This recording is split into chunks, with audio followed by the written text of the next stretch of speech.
Picture this. You're 20 years old, standing at the edge of your carefully planned future. Your parents are proud. Your path is clear. You know exactly who you're supposed to become. And then history reaches out and grabs you by the throat, pulls you into something you never imagined, transforms you into someone unrecognizable. And when you finally come home, when you finally escape, you discover that the hardest battle wasn't the one you fought overseas. It was the one waiting for you in your own country, in your own family, in the mirror every morning. Now imagine that after all of that, after serving your country, after saving lives, after sacrificing pieces of yourself you'll never get back, you come home to silence. Not parades, not gratitude, not even acknowledgement, just a nation that wants to forget, that needs you to disappear, that punishes you for reminding them of a war they've decided was a mistake. And the cruelest part, you can't even talk about it. Because the moment you try, the moment you say, "I was there," people look away. Change the subject. Make it clear that your service, your sacrifice, your survival, none of it matters as much as their comfort. This isn't a hypothetical scenario. This is what happened to hundreds of thousands of women who served in Vietnam. Women who were nurses primarily, though they served in other capacities too. Women who were barely more than girls when they landed in a war zone, who held dying soldiers in their arms, who made impossible decisions about who might be saved and who was already lost, who came home carrying trauma so deep it changed the architecture of their souls. And then America forgot them, not by accident, by choice, because remembering the women of Vietnam meant remembering the war itself. And America desperately wanted to forget that war, to sweep it under the national carpet, to pretend it never happened, or at least that it happened to someone else. So the women who served became invisible. Their stories went untold. Their struggles went unacknowledged. Their very existence became inconvenient. Until Kristen Hanna decided to change that. The Women, published in 2024, isn't just a historical novel about the Vietnam War. It's an excavation of buried truth, a resurrection of forgotten voices, a reckoning with America's selective memory about who serves, who sacrifices, and who deserves to be remembered. Hannah spent years researching, interviewing women who actually served as nurses in Vietnam, listening to stories that had been locked away for decades because no one wanted to hear them. What she discovered was a generation of women who had been erased from history, not because their service didn't matter, but because it mattered in ways that made everyone uncomfortable. These women challenged every assumption about femininity, about heroism, about who belongs in a war zone and who gets to come home changed. They did work that was simultaneously life-saving and invisible, essential and dismissed. They held together the medical infrastructure of an entire war effort, while being told they were just doing what women naturally do, caring for others. And when they came home, they discovered that America had no category for them, no language to describe what they'd experienced, no support systems to help them heal, because women weren't supposed to go to war. Women weren't supposed to see combat. Women weren't supposed to have PTSD or addiction or survivor's guilt or rage. Women were supposed to come home, get married, have children, and never speak of it again. So most of them didn't. Most of them buried their experiences so deep that even they couldn't access them anymore. They lived with nightmares they couldn't explain. They struggled with depression they couldn't name. They carried a war inside them that no one acknowledged was real. Hannah's protagonist, Frances "Frankie" McGrath, becomes the vessel through which we experience this hidden history. And from the opening pages, we understand that this isn't going to be a gentle story. Frankie starts out as the perfect all-American girl, wealthy family, prestigious education, a future mapped out in country clubs and charity galas. She's the kind of young woman who's been taught that her role is to marry well, look beautiful, and never cause trouble. But there's something restless in Frankie, something that doesn't quite fit into the role she's been assigned. And when her brother deploys to Vietnam, when she starts to understand the scope of what's happening overseas, that restlessness transforms into something more dangerous: purpose. She decides to enlist, to become a nurse, to serve. Her family is horrified, Not because they're worried about her safety, though they are, but because she's violating the fundamental rules of what it means to be a woman in their world. She's choosing danger over security. She's choosing service over marriage. She's choosing to witness suffering rather than pretending it doesn't exist. She's breaking the contract of comfortable femininity, and her family can't forgive her for it. This is where Hannah begins to excavate something profound about the particular way society tries to control women, not through outright prohibition, but through shame, through making it clear that certain choices will mark you as wrong, as damaged, as no longer suitable for the life you were supposed to live. Frankie's mother doesn't forbid her from enlisting. She just makes sure Frankie knows that making this choice means losing her place in the family, losing her claim to respectability, losing her right to be loved. And Frankie goes anyway. This moment, this choice to step outside the boundaries of acceptable female behavior, is revolutionary, not in some grand, obvious way, but in the quiet, terrifying way that actual courage manifests. Because Frankie isn't just choosing to serve. She's choosing to become someone her family won't recognize, someone her community won't welcome back, someone who will carry experiences that polite society doesn't want to hear about. She's choosing to see the world as it actually is rather than as she's been told it should be. And once you make that choice, there's no going back. When Frankie arrives in Vietnam, she's completely unprepared for what she finds.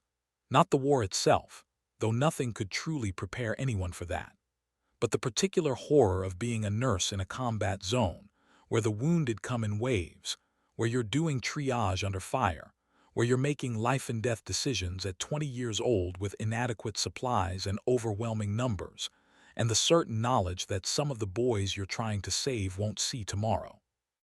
Hannah doesn't flinch from the brutality of this work. She shows us Frankie covered in blood, working 36-hour shifts, holding soldiers while they die, writing letters to mothers about sons who will never come home. She shows us the impossible math of war medicine. This soldier might survive surgery, that one probably won't. You only have one surgical team and two critical patients. Choose. Choose right now. Live with that choice forever. This is trauma in its purest form. Not a single terrible event, but the accumulation of thousands of terrible moments, each one requiring you to function, to make decisions, to keep going, because if you fall apart, people die. Frankie learns to compartmentalize. She learns to shut off parts of herself so she can keep working. She learns to stop seeing the wounded as individuals with names and families and futures, because seeing them as individuals makes the losses unbearable. She learns, in other words, to survive by becoming someone else, someone harder, someone who can do what needs to be done without breaking. And this works for a while. It gets her through the war. But it also means she leaves pieces of herself scattered across Vietnam, pieces of compassion, of innocence, of faith in a world that makes sense. Pieces she'll spend the rest of her life trying to recover. But here's what makes the women cut so deep. Frankie doesn't just lose herself in Vietnam. She finds herself there too. She discovers capabilities she never knew she had. She becomes skilled in ways that matter, that save lives, that make a real difference. She forms bonds with other nurses that are deeper than anything she experienced in her privileged life back home. She learns what she's made of, what she can endure, what she's willing to sacrifice for something greater than herself. For the first time in her life, Frankie matters. Not because of who her family is or what she looks like or who she might marry, but because of what she can do. Because of her competence, her courage, her willingness to show up every day and do impossible work under impossible conditions. She transforms from a decorative girl into a woman of substance, of skill, of purpose. And this transformation is everything. This is what she'll carry with her for the rest of her life, not just the trauma but the power. The knowledge that she was capable of more than anyone, including herself, ever imagined. That she saved lives. That she mattered. That she was, for a brief, terrible, glorious time, exactly who she was meant to be. But then she comes home. And this is where the story becomes almost unbearably painful. Because Frankie expects, reasonably, understandably, that her service will be acknowledged. that her sacrifice will be honored, that America will welcome her home the way it welcomed soldiers from previous wars, with parades and gratitude and recognition. Instead, she's met with hostility, with protesters who spit on her, with a nation that blames everyone who went to Vietnam for the war itself, that can't distinguish between the policy and the people who served, with a VA system that doesn't even acknowledge that women served, that has no programs for female veterans, that treats her as an anomaly rather than one of thousands. But the deepest cut comes from the people who were supposed to love her. Her family wants her to pretend it never happened, to put on a nice dress, smile at dinner parties, and never mention Vietnam. Her mother actually says, "It's time to move on," as if trauma operates on a schedule, as if you can simply decide to be the person you were before the world broke you open. Her community offers her pity at best, disdain at worst. Men look at her with suspicion. What kind of woman goes to war? What did she really do over there? Women look at her with incomprehension. Why would anyone choose that instead of a normal life? Everyone makes it clear that her experience, her service, her sacrifice, all of it is supposed to be forgotten, buried, never spoken of again. And Frankie tries. She tries so hard to be the woman everyone wants her to be. She gets married. She has a child. She attempts to build a normal life to fit back into the mold she broke when she enlisted. But the war won't let her go. It lives in her nightmares. It lives in her hypervigilance, her inability to relax, her rage at small things that shouldn't matter but remind her of larger things she can't escape. She starts drinking to numb the memories. She becomes emotionally distant from her husband, her child, herself. She goes through the motions of living while actually dying inside, slowly, invisibly, in a way that nobody recognizes as connected to her service. Because women aren't supposed to have PTSD. Women aren't supposed to struggle with reintegration. Women are supposed to be naturally resilient, naturally nurturing, naturally able to process trauma through their inherent femininity. This is one of the most insidious lies our culture tells about women in war. That if women do struggle after combat, it's because women aren't suited for combat, rather than because combat is inherently traumatic regardless of gender. That female pain is somehow different from male pain, that it should be quieter, more containable, more easily resolved through traditional feminine activities like marriage and motherhood. Hannah tears this lie apart. She shows us Frankie drowning in a sea of unacknowledged trauma, unable to access help because the help doesn't exist, unable even to name what she's experiencing because society has no language for female veterans. She shows us a woman who saved hundreds of lives being slowly destroyed by her inability to save herself, by a system that used her service and then discarded her, by a nation that demanded her sacrifice and then refused to remember it. And the isolation is what kills her, almost literally. Not the memories themselves, but carrying them alone. Not the trauma, but the silence surrounding it. Not the war, but the aftermath. The years of pretending she's fine when she's falling apart, of hiding her struggles because admitting them means admitting she's broken, of carrying a weight so heavy it's crushing her while everyone around her insists there's nothing there.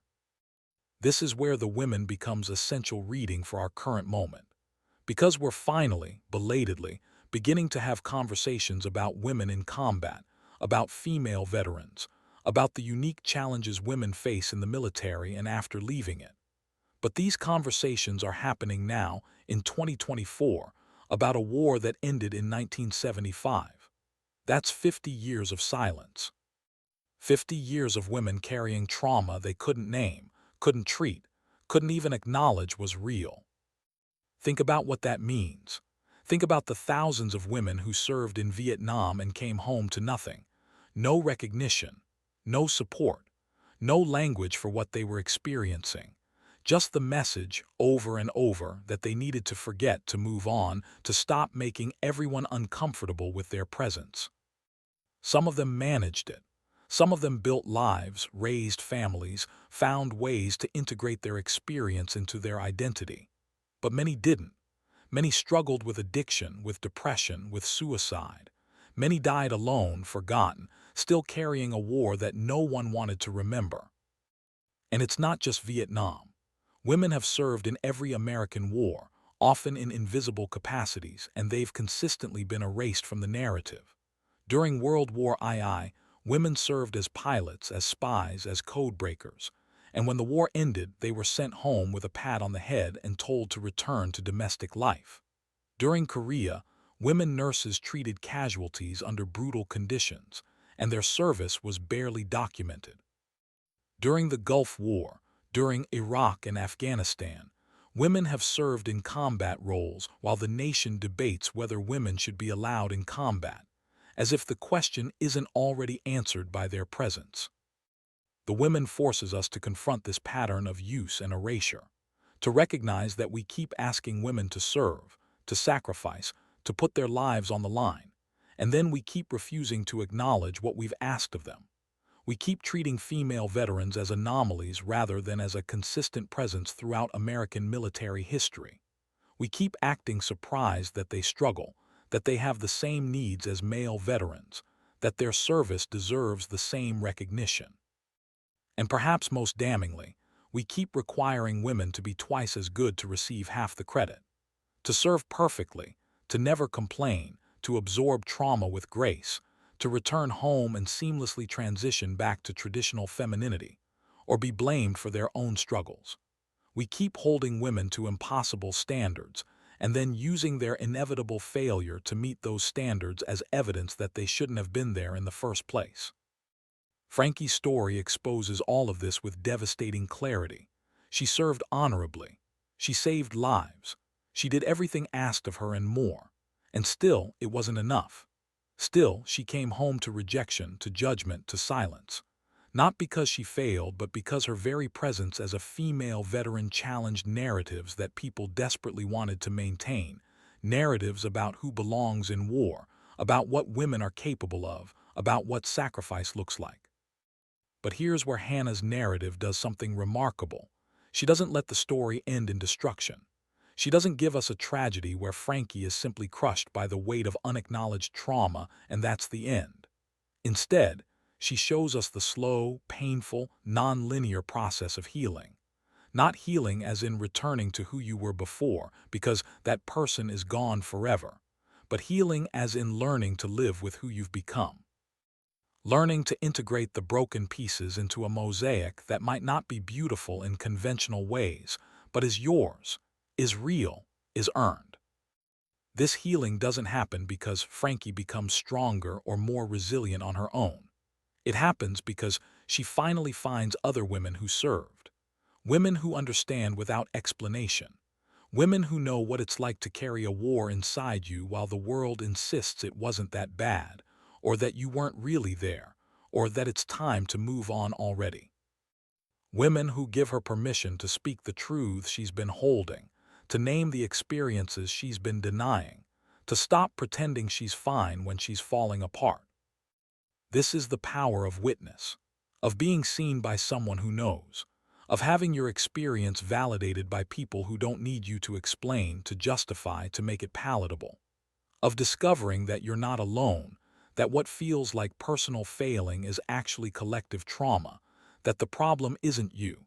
It's a system that never prepared for your return, that never imagined you'd need help, that never built structures to support you. When Frankie connects with other female veterans, something shifts. The isolation that was killing her begins to crack. She starts to understand that her nightmares aren't weakness. Her anger isn't overreaction. Her inability to just get over it isn't personal failure. She's carrying the weight of war, and war isn't meant to be carried alone. It's too heavy. It breaks people. And the breaking isn't the fault of the broken. This is where the women offer something revolutionary. A model of healing that doesn't require women to minimize their trauma, to forgive people who harmed them, to make peace with injustice. Instead, it suggests that healing can coexist with anger, that you can recover while still demanding accountability, that numbing what was done to you, the war itself and the betrayal that followed, is part of healing, not an obstacle to it. Frankie doesn't have to forgive her mother for her coldness, her nation for its amnesia, the system for its abandonment. She has to recognize what happened, to stop making excuses for it, to allow herself the full range of her grief and rage. And then she has to find a way to keep living anyway. Not because she's overcome it, but because she's decided that survival, real survival, the kind where you're actually alive and not just existing, matters more than the comfort of people who want her to stay silent. This brings us to one of the most powerful undercurrents in the novel, the question of how we remember war, who gets remembered, whose stories get told, whose sacrifices get acknowledged, and whose get erased. The dominant narrative of Vietnam is about male soldiers, about their courage, their suffering, their difficult homecoming. And that narrative is true and important. Male soldiers did suffer. Their service was significant. Their struggles were real. But by making that the only narrative, by centering male experience as if it were universal experience, we erased hundreds of thousands of women who also served, who also suffered, who also came home changed. And this erasure wasn't accidental. It was structural, built into the very language we use to talk about war. We say soldiers and picture men. We say veterans and picture men. We say combat as if nursing in a war zone, where you're treating casualties while rockets fall and you might die at any moment, somehow doesn't count as combat because you're not the one pulling the trigger. We've built an entire mythology of war that has no place for women, except as victims to be rescued or symbols to fight for. Women as nurses, as lovers back home, as mothers mourning sons, but never as warriors, as survivors, as people who went to war and came home carrying the weight of it. And this mythology serves a purpose. It allows us to continue believing that war is inherently masculine, that violence is a male domain, that women who enter that domain are anomalies rather than participants in a long, continuous history. Hannah challenges this mythology by centering Frankie's experience as normative rather than exceptional. She doesn't present Frankie as an unusual woman who somehow became capable of handling war. She presents her as one of thousands of women who did exactly what the nation asked of them, who served with courage and competence, and who then came home to find that their service didn't count in the national imagination because it disrupted comfortable narratives about gender. This matters urgently right now. We're currently watching debates about women in combat roles, about whether women should be allowed in elite military units, about whether women have the physical and psychological capacity for war.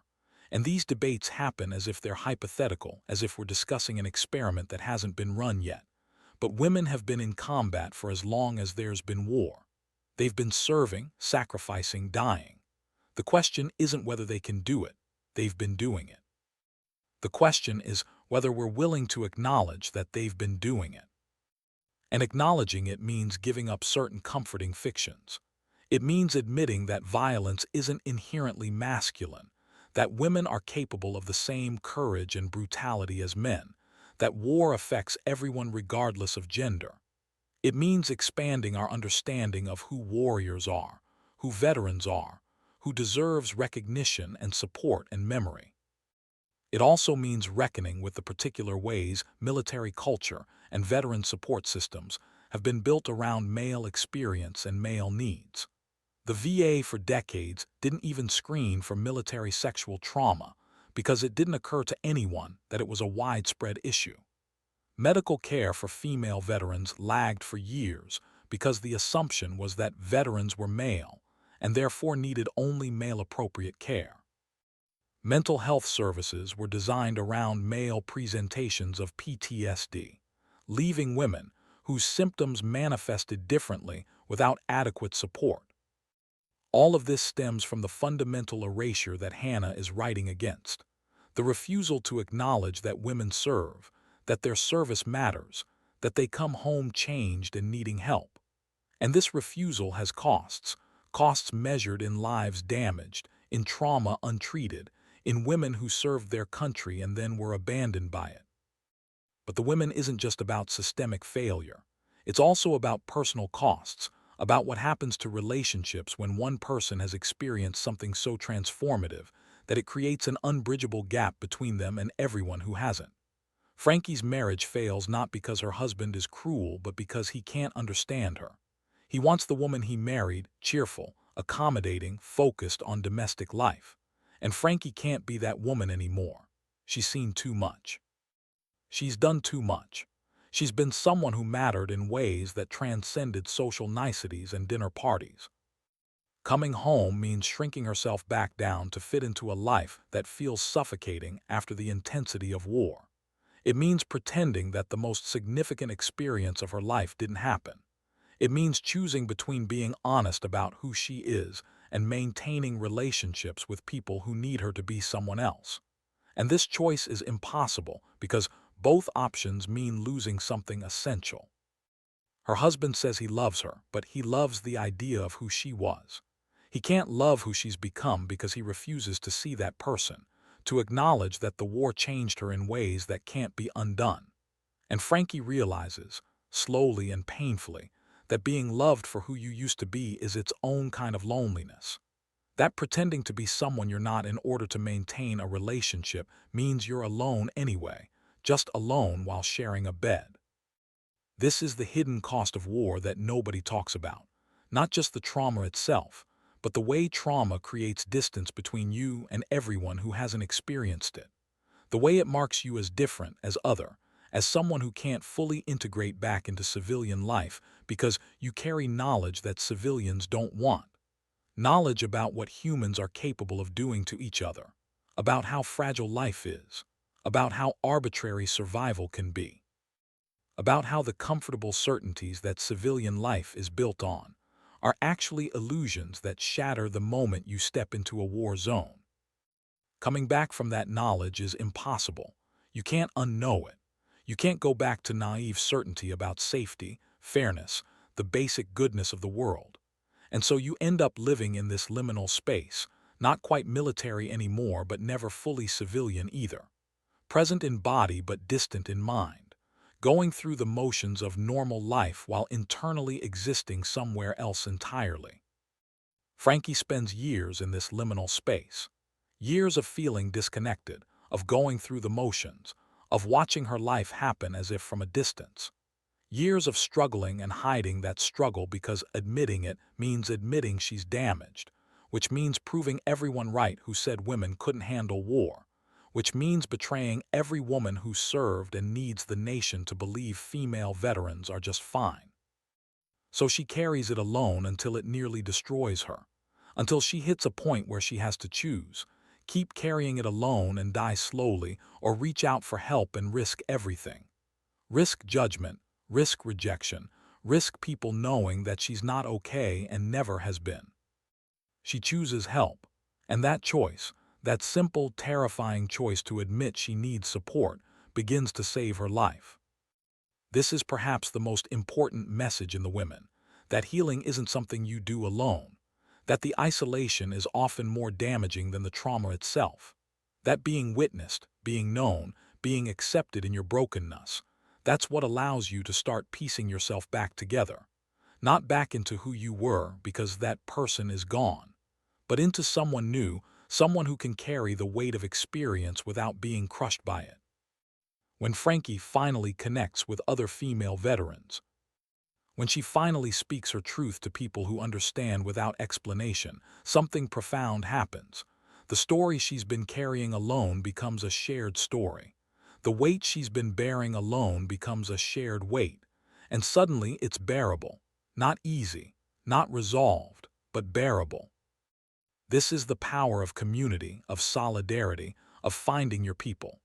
Not people who make you feel better by lying to you about what you experienced, but people who know the truth, who lived it themselves, who can hold space for the worst of it without flinching or looking away.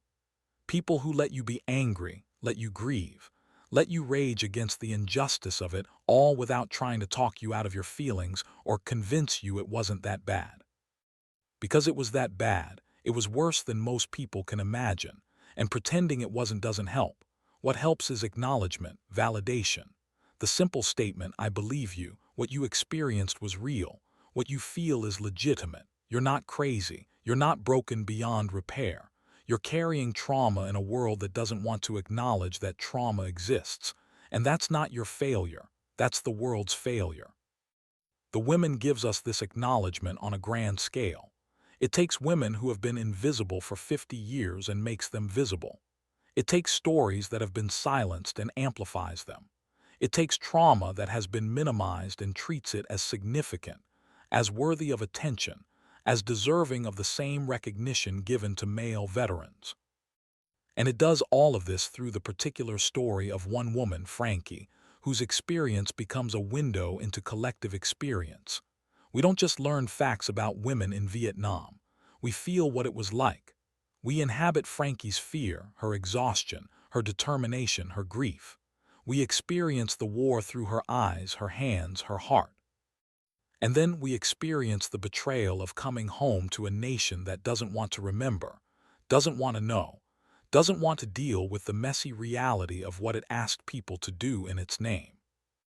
This is what great historical fiction accomplishes. It makes the past visceral, immediate, impossible to ignore. It transforms abstract knowledge into embodied experience. It forces us to see people as people rather than as statistics or symbols. It makes history personal, urgent, relevant. And the women is urgent. It's urgent because we're still making the same mistakes. We're still sending women to war and then acting surprised when they come home with trauma. We're still building support systems around male experience and then wondering why they don't work for women. We're still having debates about whether women belong in certain military roles while women are already serving in those roles. We're still, fundamentally, refusing to fully acknowledge and support female veterans. But it's also urgent because it speaks to something larger than just military service. It speaks to the way our culture treats women who step outside prescribed roles, who refuse to stay in their lane, who insist on being more than decorative or domestic. It speaks to the punishment women face for being ambitious, for being competent, for demanding to be taken seriously in traditionally male spaces. Frankie doesn't just face hostility because she's a veteran. She faces hostility because she's a woman who dared to do something difficult, something dangerous, something that challenged assumptions about what women are capable of. And that challenge is threatening. It disrupts comfortable hierarchies. It raises uncomfortable questions. It forces people to reconsider beliefs they've held their entire lives. So the easiest response is erasure, is pretending it didn't happen, is minimizing the significance of women's service so that it doesn't require any rethinking of gender norms, is treating female veterans as anomalies rather than as evidence that our entire understanding of gender and capability might need revision.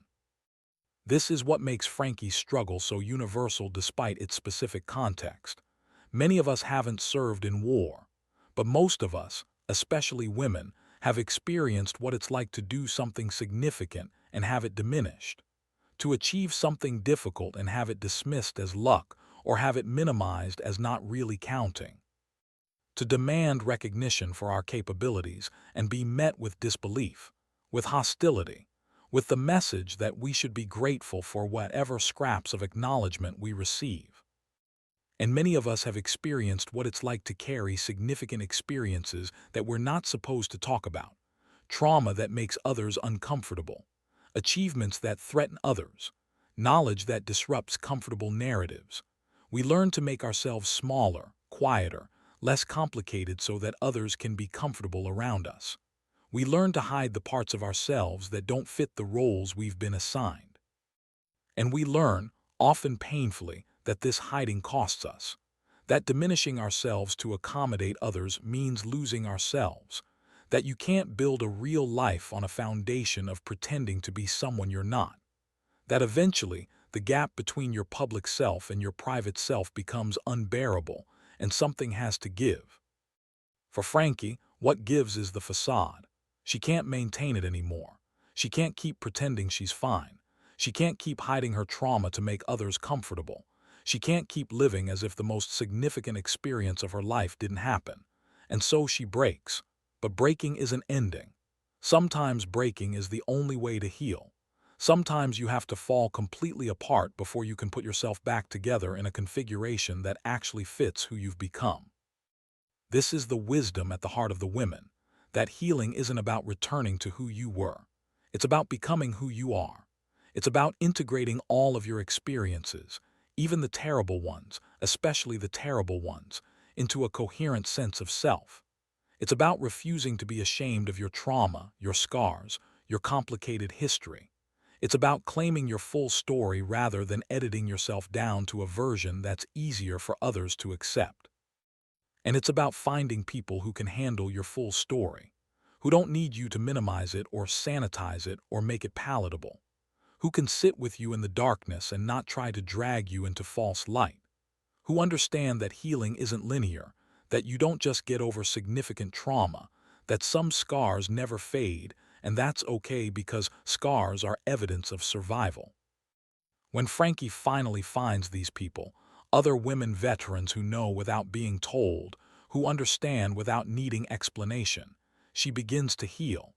Not because they fix her, but because they witness her, because they make space for her truth, because they refuse to let her be invisible anymore. And through their witnessing, through their shared truth-telling, through their collective refusal to be erased, they begin to change the narrative. They begin to insist that their stories matter, that female veterans exist, have always existed, deserve recognition and support and memory. They begin to claim space in a history that tried to write them out. This is what the women is doing on a meta level. It's claiming space.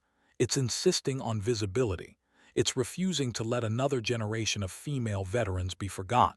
It's saying, these women served. These women sacrificed. These women came home changed and they deserved better than what they got. And we need to remember them, to honor them, to do better for the women who serve now and will serve in the future. Because this isn't just about the past. It's about now. It's about the female veterans who are currently struggling with trauma, with reintegration, with a system that still doesn't fully acknowledge their needs. It's about creating a culture where women who serve aren't seen as exceptions or anomalies, but as valued members of the veteran community who deserve full support and recognition. And it's about something even larger. It's about expanding our understanding of who gets to be a hero, who gets to have their story told, who gets to be remembered. Because for too long, heroism has been defined narrowly, as if only certain kinds of courage count, only certain kinds of sacrifice matter, only certain kinds of people deserve to be in the history books. But Frankie's story challenges that narrow definition. Her heroism isn't about single dramatic acts. It's about showing up every day to do brutal, necessary work. It's about making impossible choices under impossible conditions. It's about maintaining compassion in the face of overwhelming suffering. It's about continuing to fight for survival even when survival feels like punishment. That's real heroism, not the movie version, not the sanitized, glorified version, but the messy, painful, costly version. The version where you do what needs to be done and carry the weight of it forever.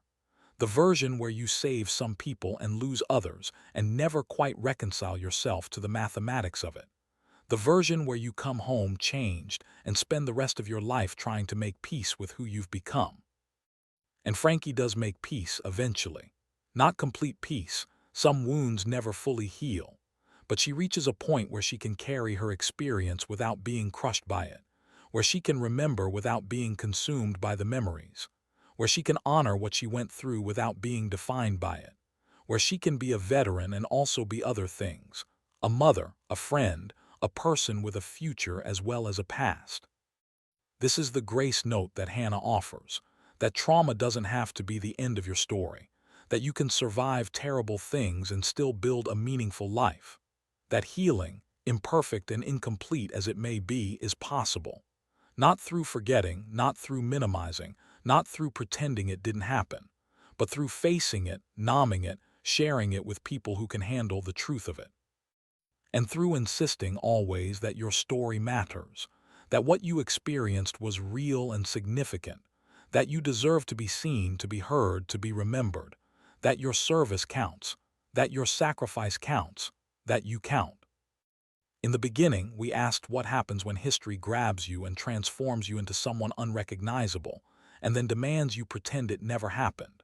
The women answers, you refuse. You insist on your truth. You find others who share your truth. You create space for stories that have been silenced. You honor what you've been through by refusing to minimize it. You heal not by forgetting, but by remembering together, by witnessing each other, by building community around shared experience. And you keep living, not the life you planned, not the life others wanted for you, but a life that's yours, earned through fire, carrying scars but also carrying strength. A life that honors both who you were and who you've become. A life that refuses to be erased. Kristin Hannah has given us a gift with this book. She's made visible what was invisible. She's given voice to those who were silenced. She's honored women who served and sacrificed and came home to nothing. And in doing so, she's reminded us that every story matters, that every veteran deserves recognition, that we have an obligation to remember not just the wars we want to remember, but all of them, not just the heroes who fit comfortable narratives, but all of them. Because memory is how we honor sacrifice. Memory is how we learn from the past. Memory is how we do better in the future. And the women is an act of memory, a refusal to forget, a determination that these women will not be erased from history again. Their stories are our stories. Their struggles are our struggles. Their courage is our inheritance. And their insistence on being seen, on being heard, on being remembered. That's a lesson for all of us about the power of refusing to be invisible, about the necessity of claiming our space, about the revolutionary act of telling our truth even when no one wants to hear it. If these ideas resonated with you, explore more timeless wisdom at Great Books Explain.